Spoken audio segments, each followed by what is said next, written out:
Hi, my name is Lucian Rees, and today I will be conducting a presentation for you on a couple of clients of mine. The clients involved in this scenario have been ascribed aliases to ensure confidentiality is kept. These are Jade and Drew.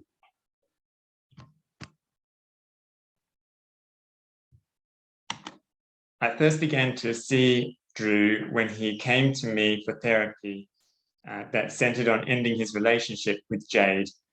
Drew eventually concluded his relationship with Jade, and the separation of which was very difficult for both of them. Jade subsequently came to me for a few months after the separation, and she was referred to me by a GP on the grounds that she was suffering from chronic depression. As I had not seen her before, it was not until the third session that I realized that she was Drew's former partner with whom he had split up with. Thus, my question to you is, should I continue to treat Jade given that Drew is a former client of mine?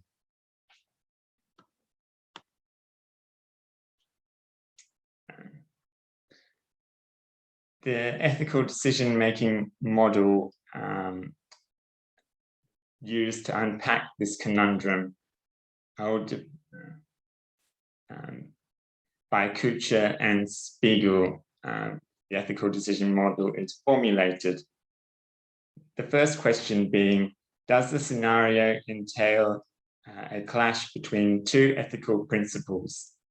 To me, it seems that it is, because it involves a conflicting ethical obligations, including duties to both Jade and Drew and the profession. On the one hand, I have a duty to treat Jade as she has been referred to me by another medical professional. On the other hand, I have a duty to ensure that I do not risk aggravating a situation for Drew, as well as maintaining confidentiality with him. I also have an ethical duty to the profession, as I may have a conflict of interest that could impair my competency, effectiveness, objectivity, or reliability to render a psychological service.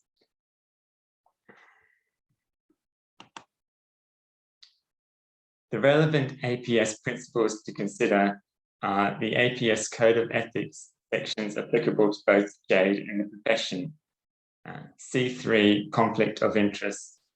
C3.1, psychologists refrain from engaging in multiple relationships that may A, impair their competence, effectiveness, objectivity, or render the psychological service.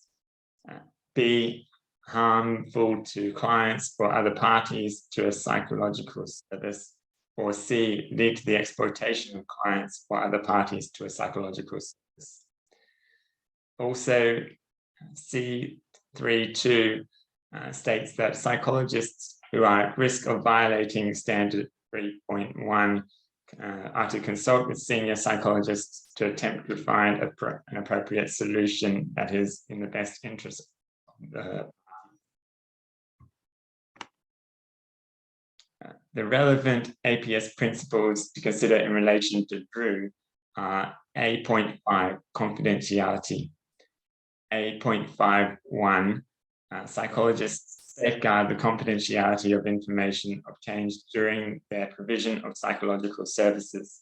Considering their legal and organizational requirements, psychologists are to make provisions for maintaining confidentiality in the collection, recording, accessing, storage, dissemination, and disposal of information, and to take reasonable steps to protect confidentiality of information after they leave a specific workplace or cease to provide a psychological service. Personal value traps that may be present are potential financial gains for both myself and the business from treating both clients, conscious and or unconscious bias or biases gained towards Jade from having treated Drew first, any conscious or unconscious bias or biases that I may have towards Jade as a Caucasian heterosexual male, and my personal obedience owed to the business and to the profession that could see either Jade or Drew's personal interests negatively implicated.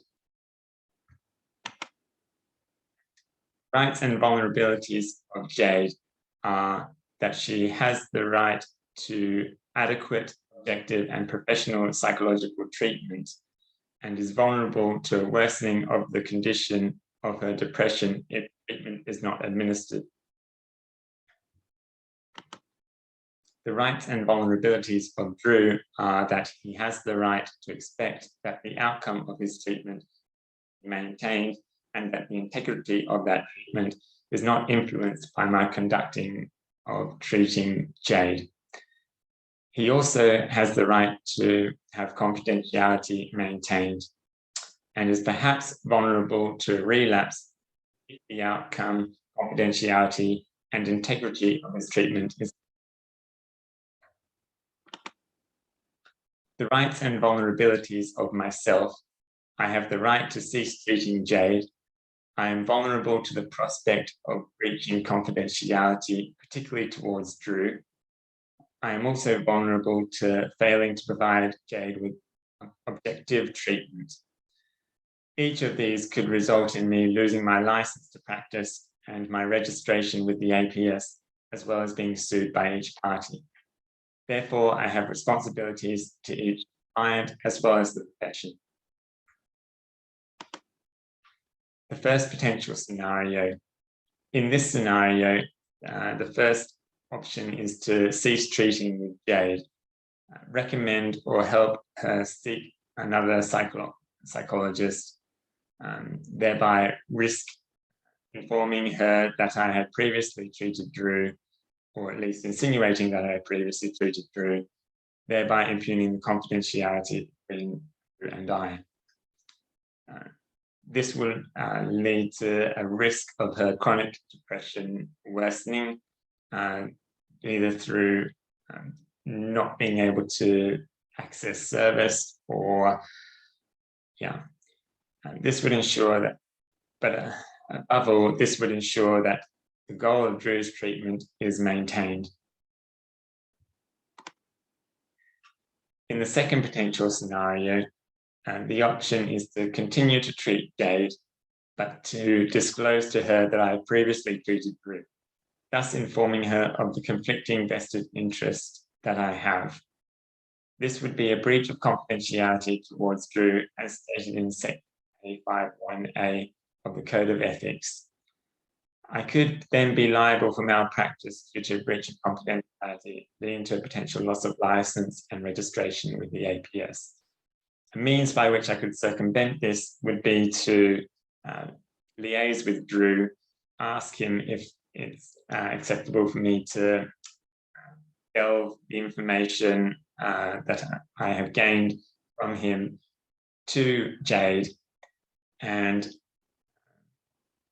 do so with his consent. The final decision that I will make is to cease treating Jade. I inform her that I could not treat her due to it being a conflict of interest, though avoid specifically defining what that conflicting interest is, thus maintaining Drew's confidentiality and the integrity of his treatment.